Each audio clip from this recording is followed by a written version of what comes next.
Ang daming natutuwa dito sa aking Meralco drip, dito sa aking Meralco na jacket, no? And may nagtanong, and bakit nga ba ako naka Meralco na jacket? Okay, story time mga kamappers. Basically, panahon pa ng hapon, yung lolo ko nagtatrabaho na sa Meralco. Dumating mga po, nagtatrabaho sa Meralco. At yung nanay ko, trabaho po din siya sa Meralco, sa Meralco Sampaloc to be exact, no? Tapos yung tito ko din nagtrabaho sa Meralco. Tapos yung tito ko din na isa nagtrabaho din sa Meralco. Tapos yung papa ko din nagtrabaho din sa Meralco. So in short, yung family namin, both Liwanag and Mejia, sa Meralco talaga kami. As in, decades and decades, may dugo kami sa Meralco, Liwanag and Mejia. Yung papa ko, Miesroel, yung mama ko, Meralco Sampaloc, kasi ngayon, na CFS. So in short, meron po akong mga, what you call this, meron po akong mga merchandise, no? Things na Meralco. Meron nga din kami, electric kettle galing sa Meralco. So in short, matagal na po kami sa Meralco. Now you might say, Allen, nakikita namin na hindi Meralco ang trabaho mo dyan sa Bulacan. Yes, tama po kayo. Bakit ko hindi pinursu ang Meralco? Yun yung parang bloodline namin ng trabaho. So, inisip ko din yan, no? Inisip ko din na gusto ko din mag-Meralco.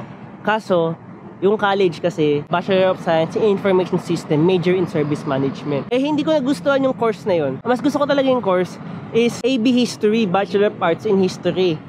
Kaso, hindi ako pumasa. Wala na din ako ibang mapilian, kundi yun. So, bumagsak ako dun sa course na to. So, in short, itong 4 na taon na ginugol ko sa course na to, hindi ko siya gusto. Hindi ko siya love. Mapupunta ako sa Meralco.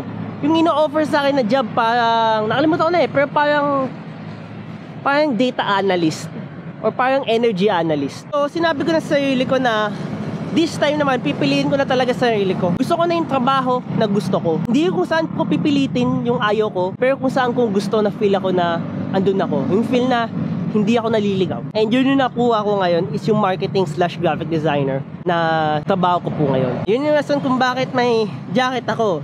Pero lesson learned mga kamappers. I know sa bansa ngayon, I know sa sitwasyon natin ngayon, hindi naman tayo lahat kayamanan and shit. Pero hindi lahat about pera. Yung natatandaan nyo, hindi lahat about pera, mataas swell sa ino-offer sa Meralco and all. Wag, doon kayo sa masaya. Doon kayo kung saan talaga kayo, no?